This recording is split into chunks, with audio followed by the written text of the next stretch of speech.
Now you get it. You Doesn't have to surrender. Yes. I'm tired of it.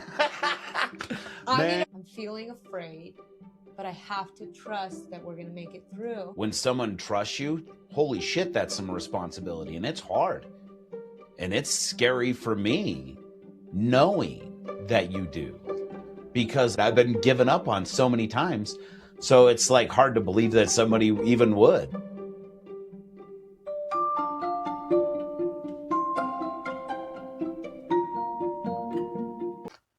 So everybody that's watching today, I just wanted to let you guys know that this was a challenging episode for me. It is about grief. And if you or anyone you know is dealing with grief, we know it's a tough thing to deal with. I personally share some things, and this was a hard episode for me. So if you or anyone you know needs help, reach out to the proper person, whether that's us or somebody else.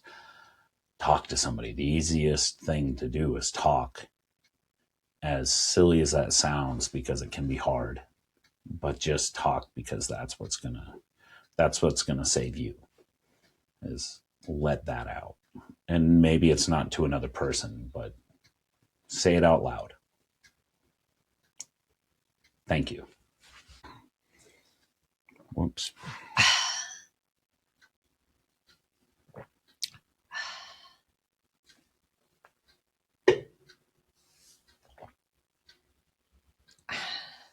Hey everybody, welcome into Folklore and Flourish with Jane. And I'm Mark. And we are in January 16th. We are at the surrender. We're still in winter, which is all about the shadow work, working within ourselves. Today is a pretty big day for the self, realizing that that's really the only thing you have is yourself, but you aren't really in full control of that either. We're looking at the seeker crossing the veil in this month of January. And yesterday we began our week 3 death and rebirth with the fall. We looked at several very tough stories of failures within the family dynamics, mostly. Yeah. Today we are all about the surrender. Our theme is letting go of control. We have 2 Greek stories for you today, and then we have a Buddhist and Christian story. So we will look at those 4 stories, and we will see you after this.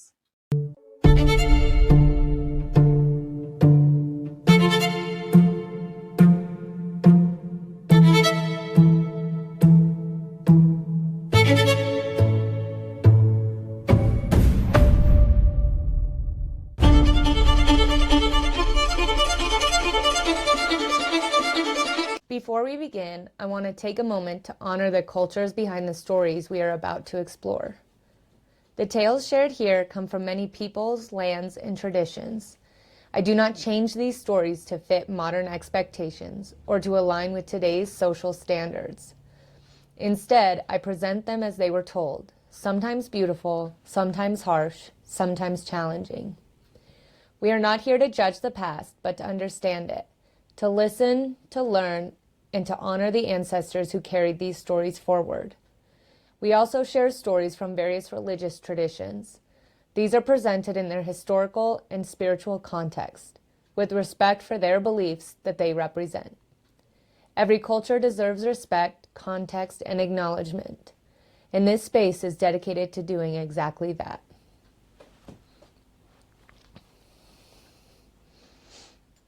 Story 1. Psyche releases control.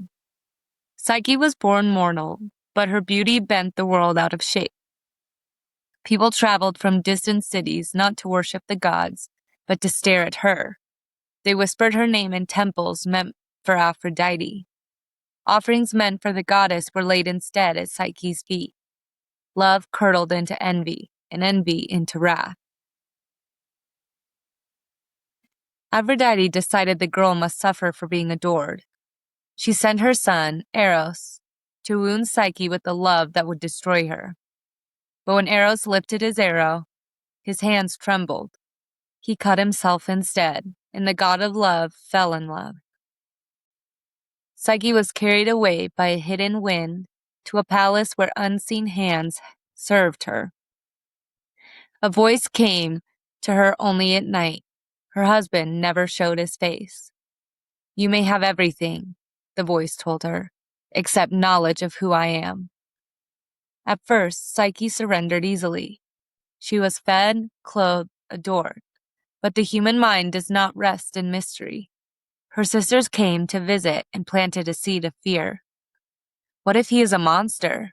They asked. What if you are being fattened for death? That night, Psyche broke the vow. She lit a lamp. The light fell on Eros himself, beautiful and wounded by his own love. But a drop of oil spilled from her shaking hand and burned him awake. Betrayed, Eros fled. The palace vanished. The wind abandoned her. Psyche was alone. She wandered until she came to Aphrodite, who laughed at her grief and gave her impossible tasks, not to save her, but to break her. Sort a mountain of seeds by morning, fetch golden wool from violent sheep, carry water from the river that feeds the underworld, and finally, descend into the realm of death itself. Each task taught Psyche the same lesson. When she tried to control the outcome, she failed. When she surrendered, help appeared. Ants sorted the seeds. A reed taught her when to gather the wool safely. An eagle carried the water for her. In the underworld, Persephone gave Psyche a sealed box and warned her, do not open it. Psyche carried the box almost all the way back. Almost. At the edge of the world above, she thought, surely I deserve a little beauty after all this suffering. She opened the box. Sleep poured out and dropped her lifeless to the ground. This time, she did not reach for control. She could not. Eros returned, brushed the sleep from her eyes, and carried her to Olympus.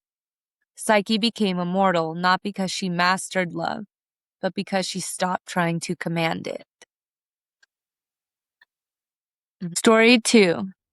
Demeter learns to let go. Demeter was not a distant god. She walked the fields herself. She taught humans how to sow grain, how to read the seasons, how to live in rhythm with the earth instead of conquering it. Where she stepped, crops rose. Where she lingered, hunger retreated. Her world was ordered. Her power was fertile. Her joy was her daughter. Persephone was spring made flesh. She ran through meadows, laughing, gathering flowers without fear. Demeter watched her always, not from suspicion, but from love sharpened for foreknowledge. Gods learn early that what they cherish most is what fate seeks. One moment, Persephone was reaching for a blossom. The next, the earth split open. Hades rose from the chasm and took her. The ground closed. The meadow returned to silence. Demeter heard the scream too late. She searched without rest. She crossed the world disguised as an old woman, carrying a torch that never went out. She asked every river, every stone, every star. No one answered. Grief hardened into fury. Demeter withdrew her gifts. Seeds rotted in the ground. Fields cracked. Humanity starved. The order of the world began to fail. The gods begged her to relent. She refused. Return my daughter, she said, or let everything die. When Persephone was finally found, she had eaten the food of the underworld. The law was unbreakable. She could not fully return. Demeter faced a truth no power could undo. She could cling to her grief and end the world, or she could accept a divided fate. So she surrendered, not to forgetting, not to approval, but to what could not be changed. Persephone would live part of the year below and part above. Spring would come and go. Life would rise and fall. Demeter did not conquer death. She learned to live with it. And in the surrender, the seasons were born. Story 3. Siddhartha releases the war against himself. Siddhartha Gautama had already abandoned everything once. He left his father's palace at night. He left silk and servants, his wife and newborn son, not because he did not love them, but because love alone could not answer suffering. Outside the palace walls, he had seen sickness, age, and death. No luxury could protect against them. So he sought freedom. At first, he believed freedom meant denial. He studied with teachers who promised liberation through discipline. He fasted. He held his breath until his body trembled. He slept on stone. He learned to silence hunger, to ignore pain, to treat the body as an enemy to be conquered. Years passed. His ribs pressed against his skin. His hair fell away. His strength faded until even standing became effort. Still, enlightenment did not come. One day, Siddhartha collapsed by the river. He realized then what no teacher had told him. He had replaced indulgence with cruelty. He had turned discipline into another form of control. He was still fighting life instead of understanding it. A woman named Sujata found him and offered him a bowl of milk and rice. Siddhartha hesitated. To eat would mean failure. To eat would mean letting go of the identity he had built as a holy sufferer. But he ate. And in that moment, something loosened. Not the body alone, but the mind's grip on extremes. Siddhartha bathed in the river. He sat beneath a fig tree and made no vows of conquest. He did not demand awakening. He did not force silence. He simply stayed. Through the night, visions came, fear came, desire came, doubt came. He did not resist. By morning, the struggle ended. Siddhartha did not awaken because he starved. He awakened because he stopped trying to defeat himself. Story 4. The Desert Monks Lay Down the World. When the Roman Empire began to favor Christianity, something unexpected happened. Faith grew comfortable. Churches rose in cities. Bishops gained power. Belief became visible, respectable, and loud. For many, this felt like victory. For others, it felt like loss. Some men and women believed that devotion had been diluted by ease. So they left. They walked away from cities and families, markets and applause, and entered the deserts of Egypt and Syria. They carried little. Some brought a single book of scripture. Others brought nothing at all. They were not escaping persecution. They were surrendering control. In the desert, there was no structure to hide behind, no titles, no schedules imposed by others, only heat, hunger, silence, and God. The monks did not seek visions. In fact, they distrusted them. They believed the mind, when grasping, created illusions. Their task was not to conquer temptation, but to sit with it until it passed. They learned that fasting did not make them holy. Silence did not make them wise. Suffering did not make them righteous. What changed them was release. They stopped arguing with their thoughts. They stopped performing goodness. They stopped trying to manage holiness. One monk was asked how he had grown so calm. He replied, "I stopped expecting myself to be anything." Another said, "When I let go of saving myself, God arrived." Their days became simple: work, prayer, rest, not to earn grace, but to make space for it. The desert did not purify them through pain. It purified them through surrender. Welcome back in. You're with...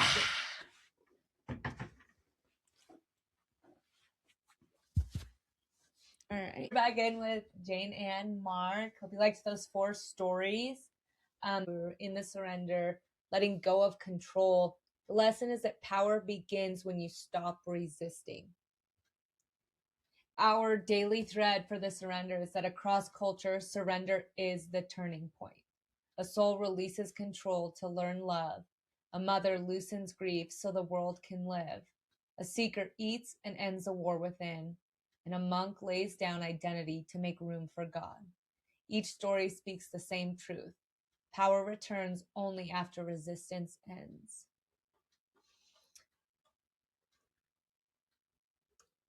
I really liked the stories today. Yeah. I really liked the first one. I didn't care for. What parts did you not like? Give me a little recap on your side so I can give you mine on this one. I didn't relate to it that sleep poured over her. Like she just died opening the box and then was taken up. Was it just predestined that this had nothing to do with her control? She had no self-control and not like following directions, And so she opened the box and then she's taken up to be immortal. I don't understand how that related to her learning love. It didn't make sense to me in this telling. I was going to disagree. The way you explain it that way makes me look at it a little bit different. It did make me angry, actually, a little bit, because it's like, wait, you didn't change anything. You did the same thing over and over and over, and it's supposed to be about surrender, right? Mm-hmm. But she didn't surrender anything unless when you open the box that surrendering allows sleep to come over you. But that's not how it was said either.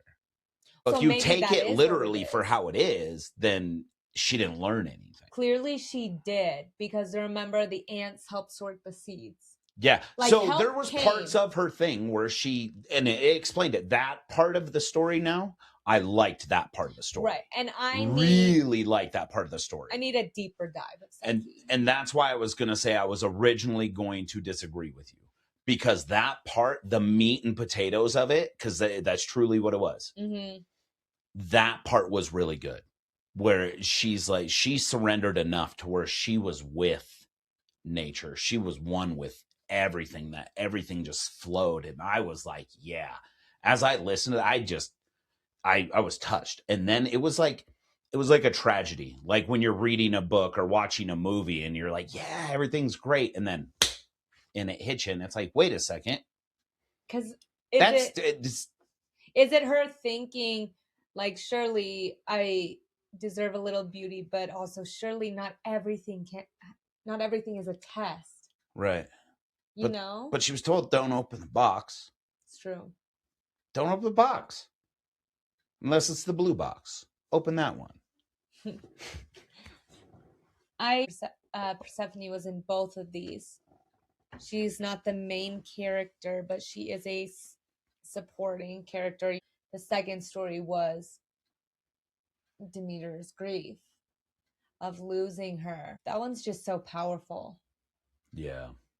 Like a mother's grief darkened the world. Mm-hmm. By her surrendering to her grief, she allowed light to come back. So yeah, that's everybody's grief. Mm-hmm. You darken the world, so your perspective is a darker world that does not make sense. And then having to surrender to it.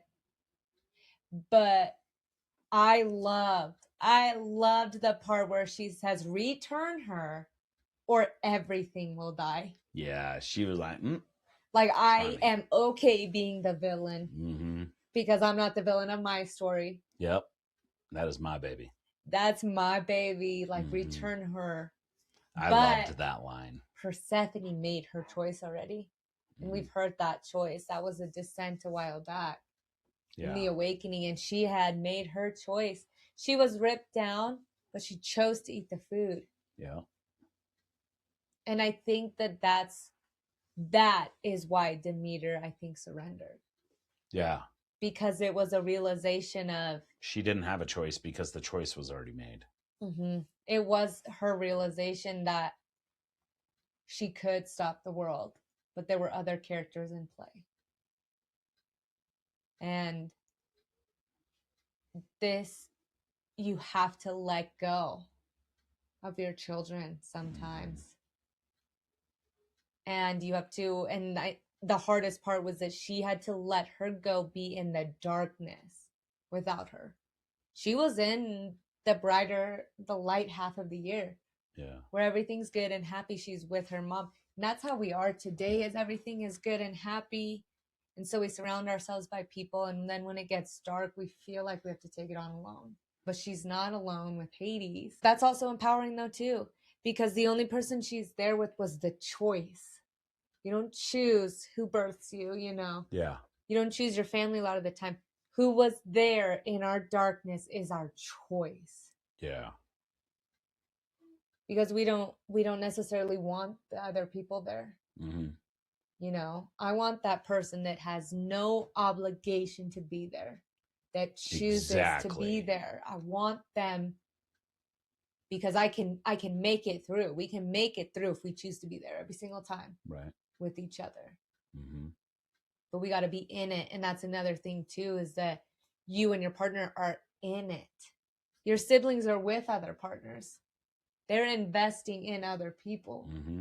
Your parents are investing in each other or in other people, you know. But your partner, you're in it. Because if one of you falls, the other person has to help them, you know, a lot of the time. Mm-hmm. But there are also times when you both fall. Yeah. Dust each other off, you know. And this one is just a mother acknowledging that that's not her path to help her down anymore. Mm-hmm. She is no longer just her daughter. She's a woman. And so I think that story is also a little bit about becoming and knowing that it's someone else's path to help them down. Yeah. Because there is a point where as a parent, you have to take a step back. When were these stories from? Mycenaean Greece, 1400 to 1200 BCE. The reason that I really like that one is that grief cannot be controlled or erased. Mm-hmm. And what do you think? You felt grief? Yeah. Multiple different ways too. Yeah. And did you feel like the only way to get through it was to embrace it and to feel it? Or what was your take? Man, it just depends on the situation that you could be talking about, but. Do you want me to be specific? What? With your sister. Because that's what I was thinking. What do you want to know? I just wanted to, I guess, know what your take on grief is. Do you agree it can't be controlled or erased? Because you felt it more personally than I have. Yeah, no, it's hard, and you think about it. So from my perspective at the time, it was unnecessary, and I was angry, and for a long time I was, you know, and I held on to it. And it wasn't until, you know, recently, like within the last few years, that I was able to actually finally be okay with it, when I truly started looking the way the world works, right? But prior to that, I don't know, gosh, man, I just remember being numb. I remember going back to work too soon and almost dying the first day back to work because I worked at a mine. And I almost severely hurt myself with a crane. I was flying a crane. I was moving some, there's these huge steel balls. So it was in this huge drum that's bigger than I am. And it was coming right at me. And something woke me up just in time because I was able to not move anywhere because where I was is where I was and there was nowhere else to go. And I would have been mushed. But like within just a moment, just soon enough, something said, wake up. I was able to change the direction of the crane. But a crane, if anybody knows, when you're swinging something and you're going a certain speed, it's got momentum, right? And it's a big, heavy 60,000 ton, pound, whatever bucket. So let me ask you this then. After the numbness, what was the first feeling when you realized, like, if you can think back on it? So think back to that numbness and what released it? What was the feeling? Was it like a letting it flow to where it was just tears? Was it finally being able to breathe? Was it a scream? What did it feel like to you? all of them. Because the exact thing that I was going to say after asking if it was controlled or released or erased, it says that the only thing you can do is let it move. Allow it to move, or it'll freeze the world. It can rule you and take over your life if you allow it. And I did for a long time. And I sat in it. There are certain parts of your partner that you wish you would have been there for, that suck, to help them. And that's something that I've really struggled with. Yeah. In our relationship, is sitting here and being like, gosh, there's so much I wasn't there for. And some stuff that will not be there for, you know? And it's like, you have to kind of recognize it, whatever the reason is, it's the reason. And it's there. So you can't think too much into it, because why worry about the things that are out of your control? It's just that surrender. Right. Thank you for being open and honest about that. It's a really hard topic. And then moving forward, so let's just move right into the third one. This was the one that I thought you were going to like and enjoy, because it is with the Buddha. And just the title in itself releases the war against himself. So was your grief released when you released the war within yourself? Yeah, probably.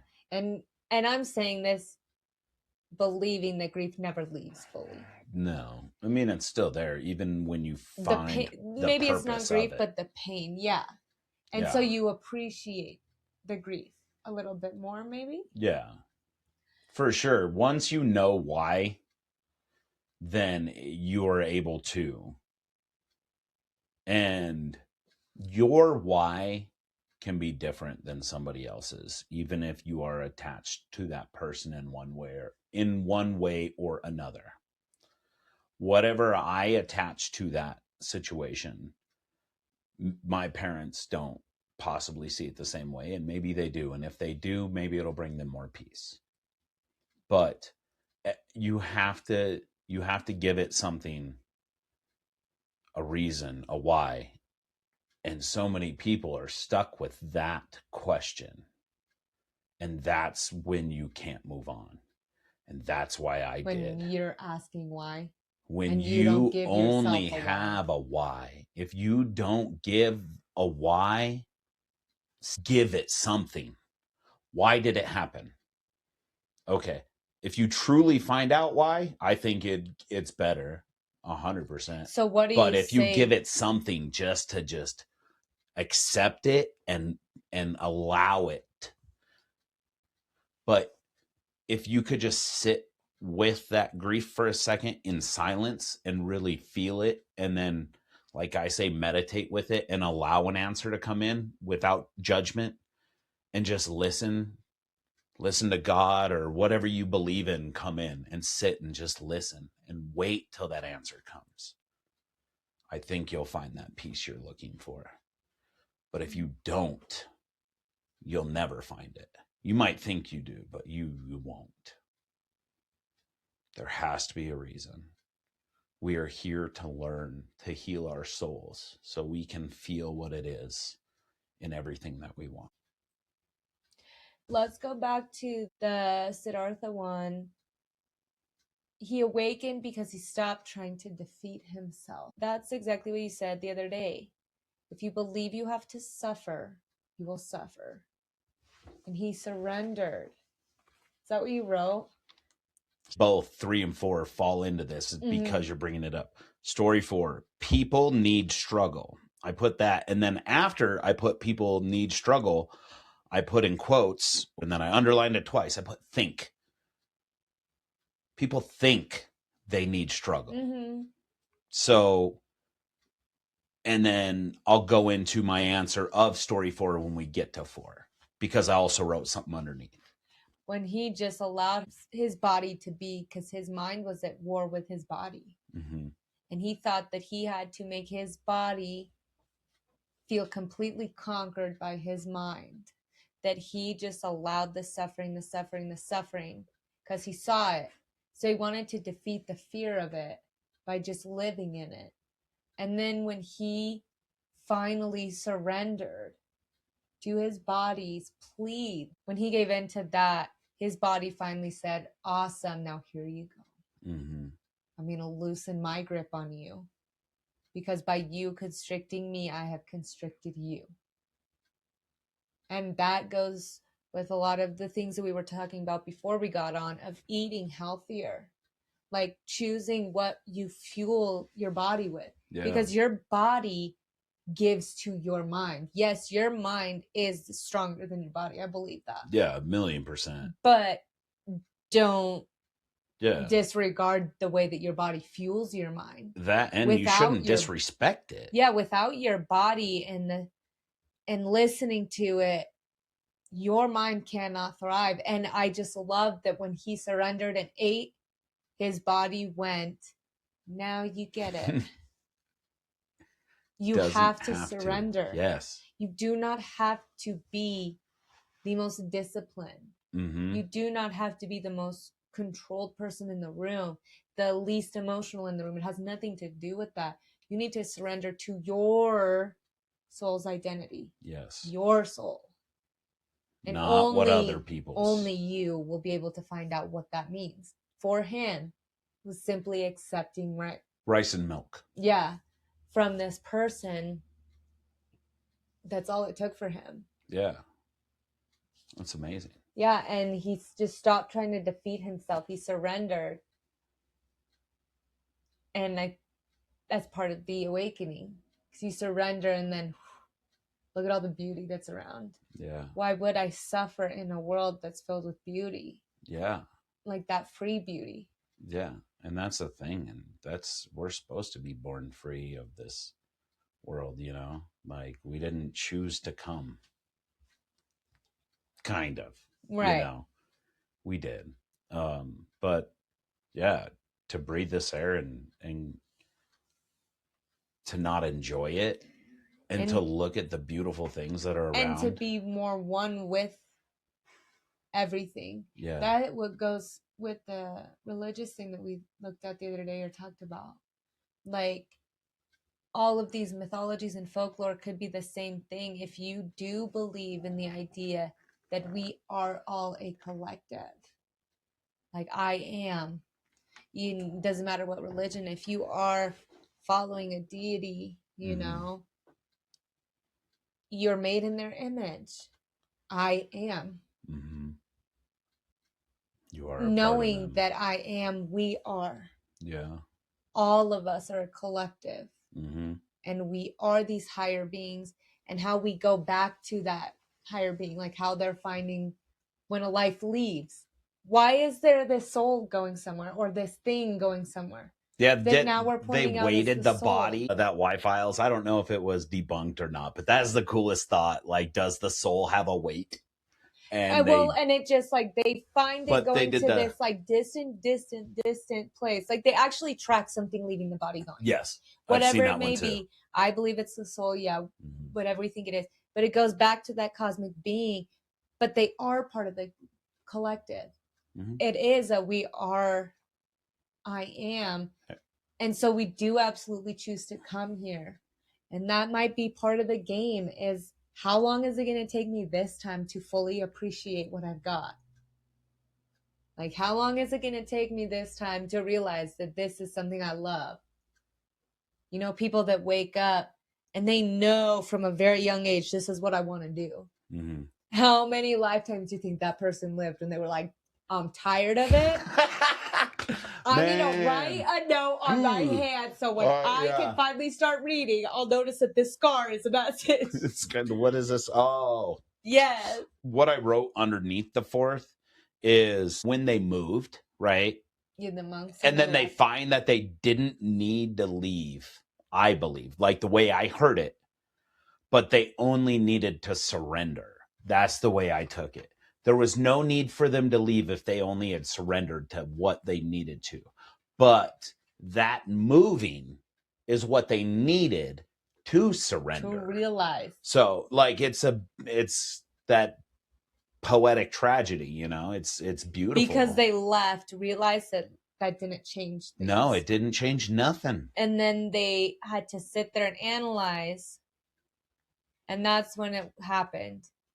If I stop expecting anything of myself, failure, success, harmony, despair, grief, if I just stop expecting anything, surely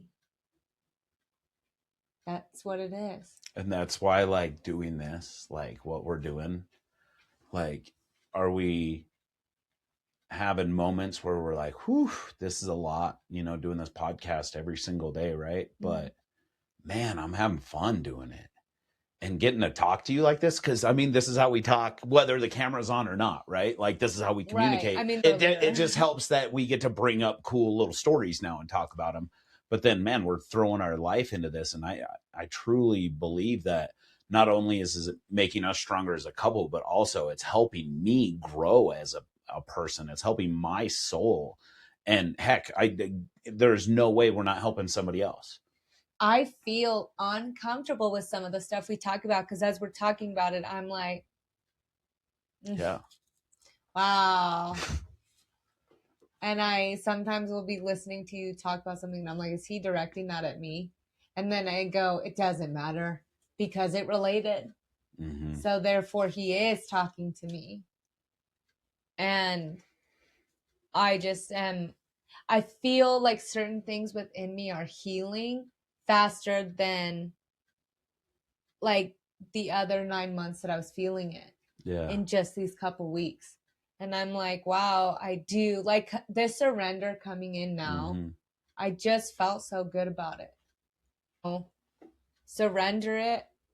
And then it's whatever it is. That's probably been my biggest struggle, is surrender. Honestly, when I originally tried to start my healing process, and when I finally surrendered and then started getting that healing I needed, mm-hmm. like, I thought I was done surrender. I thought I already did it, but man, that's the struggle every single time with me.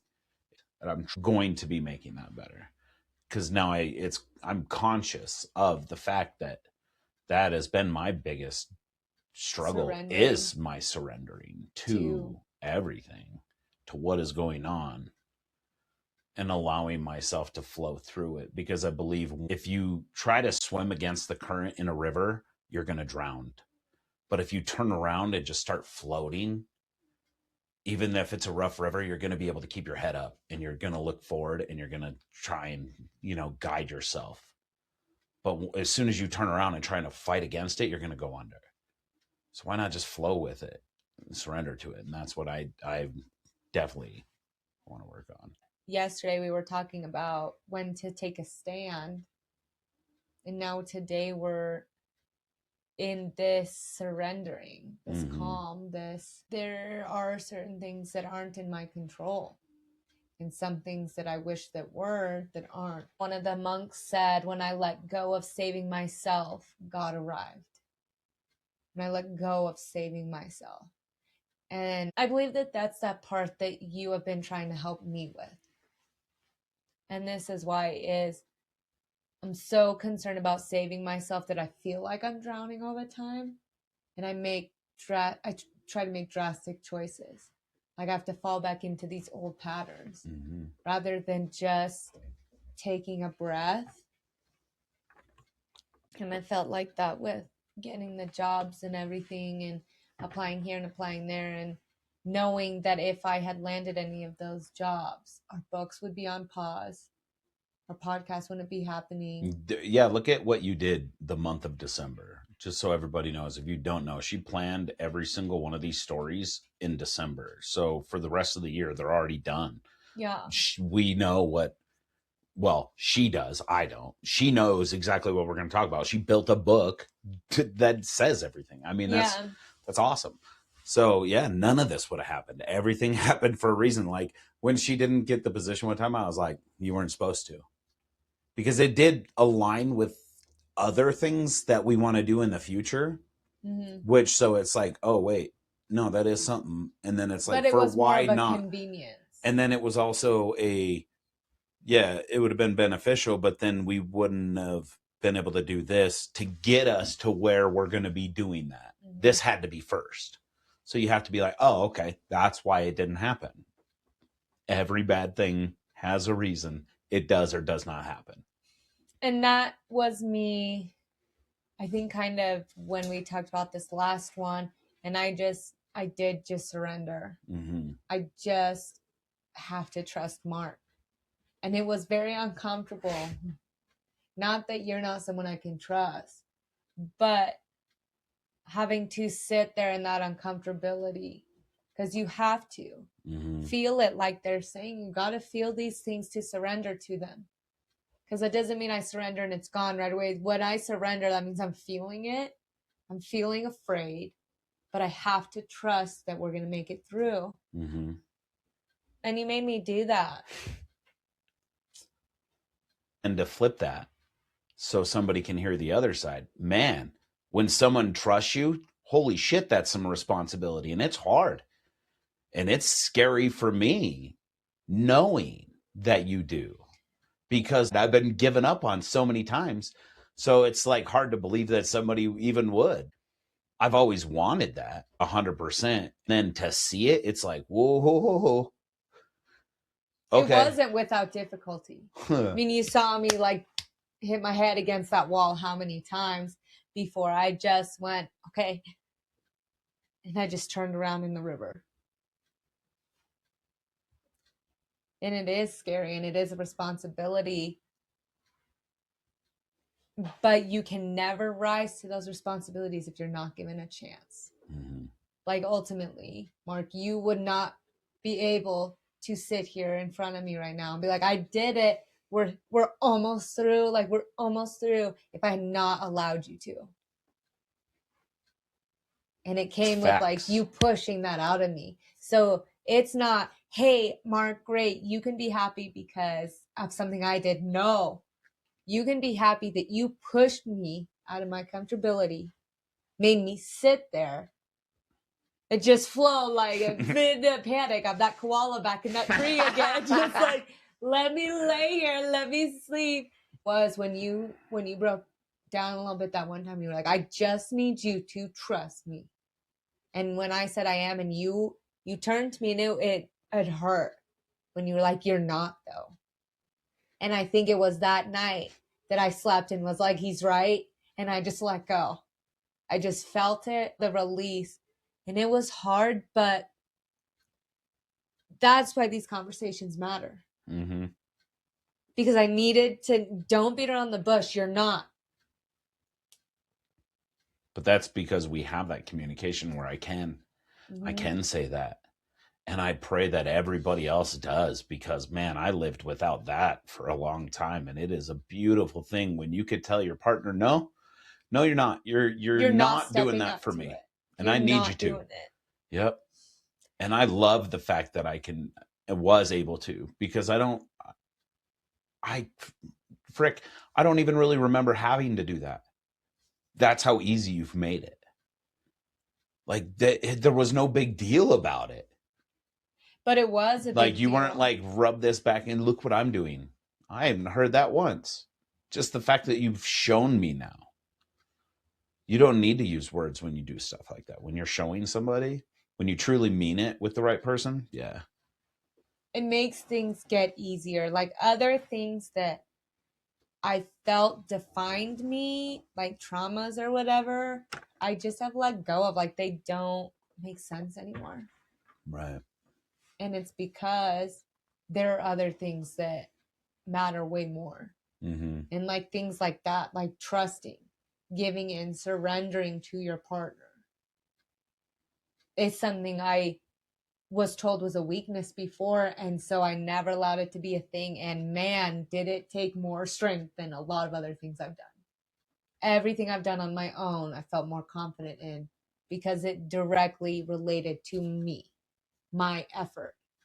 And so to allow it to come to someone else, knowing that if you don't succeed, it's not just me, but now you're in your own head. Mm-hmm. But you did. Right. And that's something to be proud of. That's something to go, yeah, I'm a man that held my house together. Because you were. And it's, don't settle for anyone that would not appreciate that. Like, it really just goes to show you that when it is the right person, you can be confronted with something that's not beautiful about yourself. Yep. You lack trust. Mm-hmm. And I'm someone that preaches if there's no trust in a relationship, it can't be a relationship. 1,000,000%. So to be told, you are not trusting me here, Mm-hmm. I could have ran. Yeah. I could have said, you're right, I don't. Yep. I'm going to do it myself, but I didn't. I finally just went, all right, I guess we're going to call each other on our bluffs because I'm letting go and he's going to have to just do what he's going to do. And I didn't try to badger you on it. Mm-hmm. I did really try to give you space on a lot of things. And I hope that that was the right avenue, but don't settle for people that are going to say those things and then attack you when you try to fix it. Yeah. Or bring it up later and Mhm. say, because of me, you are this. Right. No, like everyone needs to be with someone who can acknowledge they're good, but then acknowledge when their partner brought out something within them that Right. could not have happened without their partner. Yeah. A lot of that has to go with our reflection question. We used to hold on to things too tightly. We used to, our old relationships, certain traits that you and I both said, I will not stand for this anymore because of my past. Right. So we've let go of some things, but now looking at other aspects of ourselves, what are we still gripping too tightly? Mm. That is our reflection today, is what am I still gripping too tightly? And I think it's, for me, my identity of who I once was. Yeah. When I said that, I just felt so good and it was blank and I just saw a road in front of me.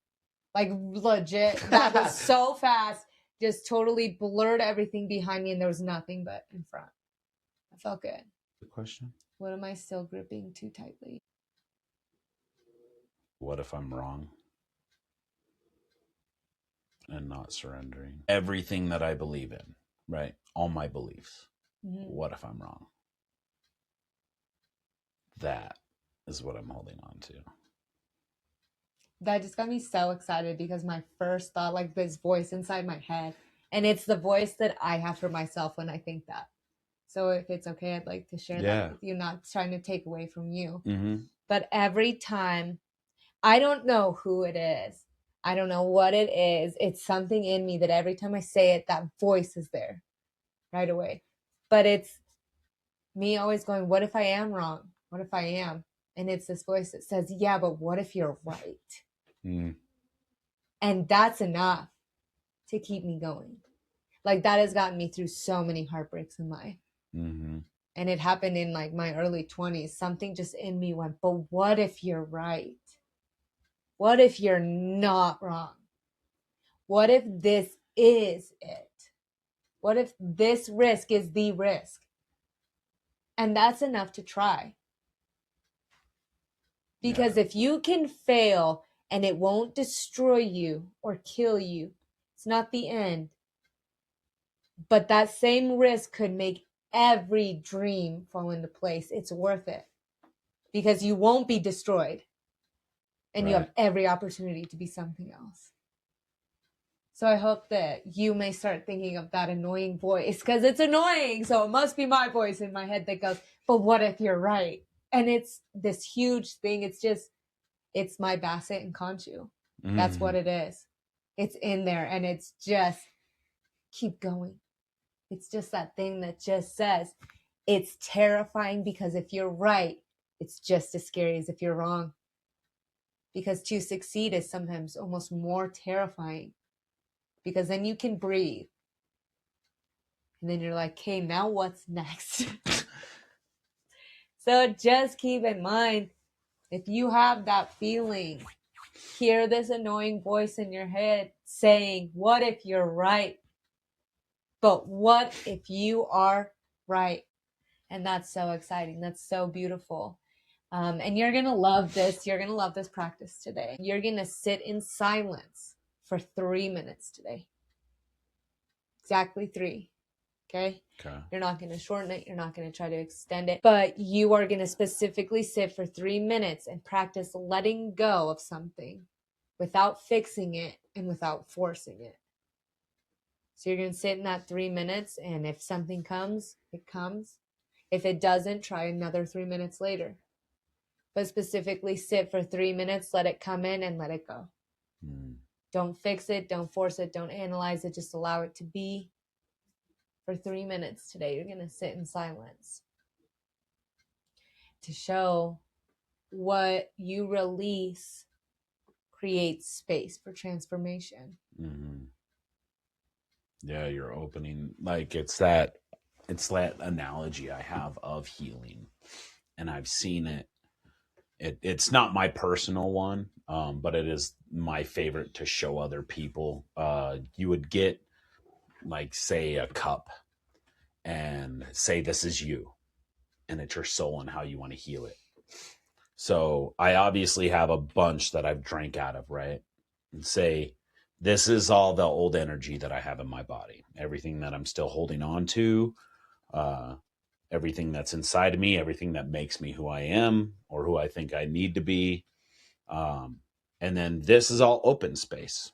So you would think if I poured a bunch of water in there and filled it up that I'd be good, right? Because I put a whole bunch of good stuff in me.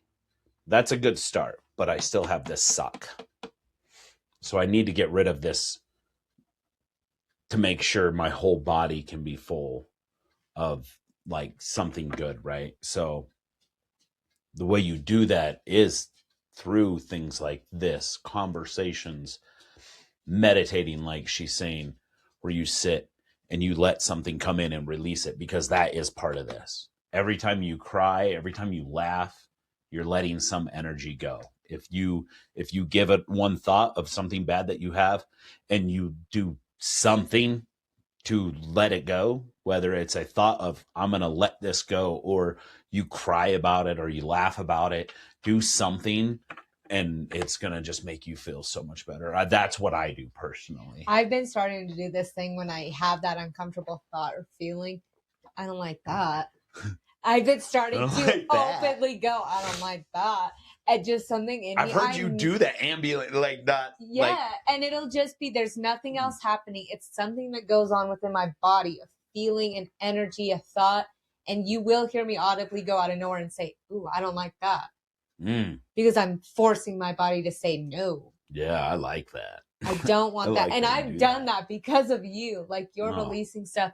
I have found that I struggle with sitting in silence. And I don't mean just sitting in silence. I struggle with meditating. I struggle with continuing that breath practice over longer periods of time without my mind getting away from me. Because it feels like the second I do, all I feel are those millions of little strings. And I'm already having millions of conversations, and I'm in 18 different realities. There's a technique I had to learn to stop that. I didn't just become decent at meditating. I'd say I've always been embarrassed to say that, because I just thought you were good at it, and I was like, heck no. I have different ways to meditate, but I am trying to force my body to So that's the biggest thing, is stimulate my mind. You can't force it, and it is a surrender thing with meditation. And I'll have to go through it later, but it was a technique. It was. But we can go through 3 minutes was a struggle for me. But we can go through that later if you'll help me. But what I just mean is, because I struggled with that, I have audibly gone, ooh, I don't like that. And my body will tense. My body will acknowledge, didn't enjoy that feeling, didn't enjoy that thought, until I can get to that point where I can sit in that 3 minutes. Yeah. And let it sit there and then go, don't like that. Like, just quietly do it. But I do walk around the house and do that. I love that. That actually it's like, throughout this conversation, it's happened quite a few times, but I can feel my heart chakra just right now. That's it. You're done. Thought I could sneak it in. That's all we have for you today, is the surrender. And just as we get a breath of surrender, we're going to step into the void. because this is a week of death and rebirth. Right. And so it doesn't just automatically get easier after the surrender. So take a breath. Remember that we are releasing control. Sit with yourself for 3 minutes today and just practice letting something go. Don't force it. Don't fix it. Nothing comes in 3 minutes. Try a couple minutes later. Yeah. You know, just try to. And if you are having troubles with it and you would like some help, reach out. Like, message us, leave a comment. If when you're watching this, our email's set up or our contact info, you know, later on down the road, reach out and I'll help you 100%. Or by then, maybe Jane will help you. If you've also found a story though that you're like, I need more of those stories.